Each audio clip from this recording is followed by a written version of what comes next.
I know a lot of Yankee fans are sitting here today and they're not very happy. I wouldn't be happy. And I know everybody's trying to find an excuse right now on why they're losing in this series. But there's only one reason why they're losing. And that's because they can't hit a lick. And maybe it's because of the umpiring, because it's been absolutely horrendous. I will not excuse what they have done so far in Houston because it's uncalled for. And even though they're not getting the strike zone and they're not getting the calls, this is still one of the best offensive teams in the MLB. And to go into Houston and looking as bad as they have been so far in this series, especially in game number 1 with 17 strikeouts, and then game number 2, there was 12. It's just embarrassing how many strikeouts from the New York Yankees. And the whole Bader situation with Aaron Boone, Bader didn't know that he was hitting leadoff in game number 2. I don't know what's going on with the Yankees, and there's a disconnect with this team right now. But baseball definitely have to look at the umpires in game number 1 when Justin Verlander was on the mound. Taillon, who is a strikeout pitcher, over, I think, 150 strikeouts in 4.5 innings, didn't have one strikeout. That is alarming. Horrible umpire play. Aaron Boone should not be complaining about the Astros roof being open. I think that is a ridiculous argument. But he has something to argue about with the umpires. Now, if he does do that, he's probably going to be fined by the MLB. The Yankees are trying to find something. They're pulling straws right now, trying to figure out what is the reasoning behind on how bad they have played in the first 2 games in the series. This Yankee team is going to be looked at if they don't win this series. What was the season like after all the greatness of Aaron Judge breaking the home run record, almost winning a triple crown? And this Yankee team, which in the second half of the season was just absolutely horrendous, came back and played so well. The Yankees made a couple of trades that hopefully was going to transition his team with Frankie Montes and Harrison Bader, which everybody was complaining about. It's been remarkable what he has done so far in the playoffs. He's probably been the best Yankee, but it's just been crazy. I'm still worried about this team going into game 4. I'm starting to worry about where this organization is after this season if they don't get out of this ALCS. First of all, I want to shout out Mike Pinto, who is the guest we had on Thursday, chief operating officer for a independent baseball league team called the Southern Illinois Miners that the ownership just had to sell. He sent us the graphic. Yes. Mike Mchlinski was the umpire behind home plate. And horrible. Called strike accuracy 86% in that game, which is below the league average, and 93% overall consistency, which is also below the league average, and a .43 favored run differential for the Astros. What does that tell you? A lot of missed balls that were called strikes. It seems like the other thing that you were talking about, the trade deadline acquisitions that they're missing, is the one that was a big contact hitter, and that's Benintendi. A different spark in that lineup because the Yankees have a lot of power guys. Stanton's hit in the postseason, but still struck out a lot. Gleyber Torres hit in certain points in the postseason, but he struck out a lot. Aaron Judge has struck out a ton. Benintendi was supposed to be that guy at that trade deadline, and DJ LeMahieu, who's also still out with the foot injury, is the other guy that's supposed to be a very good contact hitter for them, and that's still being lacked from the Yankees. You talk about all this power, run-scoring prowess,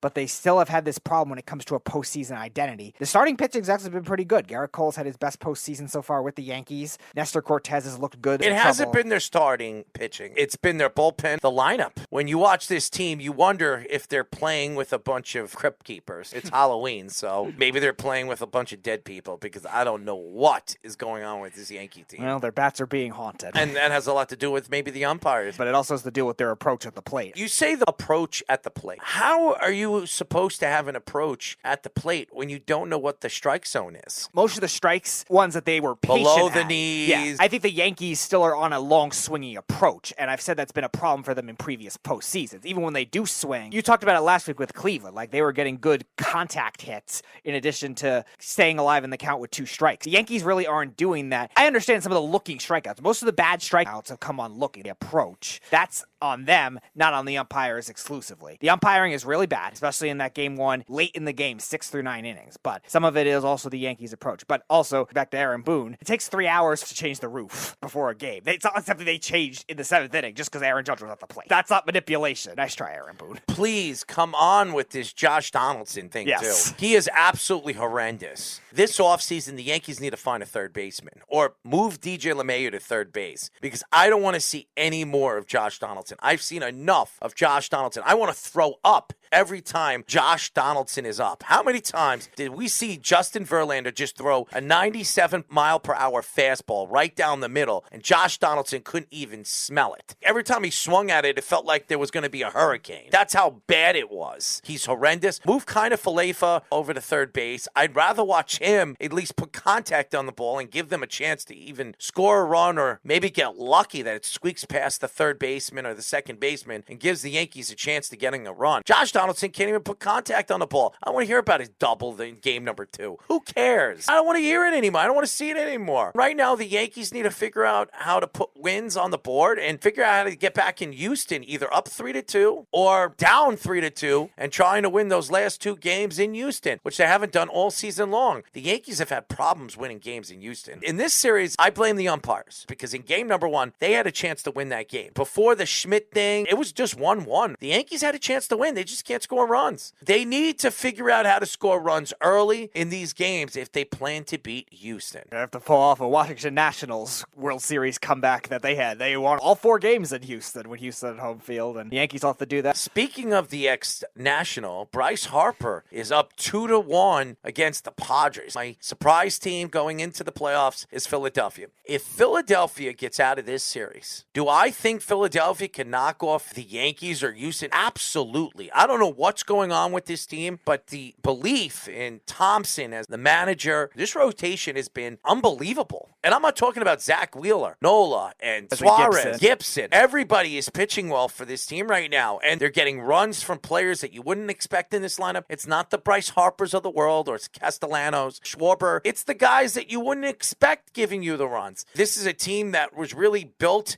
not for this year. It was built to be a winner, hopefully more sooner than later. After starting the season with Joe Girardi, now adding Thompson, bench coach for the Philadelphia Phillies, one of Joe Girardi's good friends. And now you're seeing what's the difference when you add a different manager, a different voice in a locker room. It's really been unbelievable. And why not Philadelphia this year? An organization that's been craving a championship since the 2000s when they were dominant and they lost against the Yankees in 2009. It's unbelievable. It's really fun to watch right now. Weird, too, because the Phillies are kind of the opposite of what you see with the team building now in baseball, too. You look at a team like the Braves that have been building young players, making great trades, the model of consistency, great contracts. The Phillies, they spent a lot of money, and we were mocking it at the beginning of the season, how bad their position player defense was, and we've seen teams get eluded by that in the postseason that looked like better defensive teams. The Phillies really have been stellar defensively. Had a couple errors in Game 3 of the Padres series, but beyond that, that was their first ones all postseason. Their bullpen is not great, which in a depth pitching era, you would expect to have something. It's not like they're even having their starters come out of their bullpen a lot either. Syndergaard did once, I think Gibson did once, but that was it. They're really just doing it on kind of raw starting pitching and just great lineup depth. It's kind of a counterculture to what we've seen of the way teams are building now, and it's one of the scrappier teams that we've seen since the Nationals winning in 2019. They're probably a little more talented overall than the Nationals, but it's a similar kind of underdog storyline and managerial change that's really sparky. I think that's the only reason why this is going on right now. They believe in Thompson. Everybody is buying in. When you want to win a championship and you're ready to win, look at the Jets right now. They're buying into Robert Saleh. Dable has the Giants, the lonely Giants. Nobody would have thought would be 5-1 today. Why? Not because of talent, because they believe in their coach. You need a belief that no matter how talented your team is, you can go out there on any given Sunday, just like you can go out there in any playoff game and knock off the better team.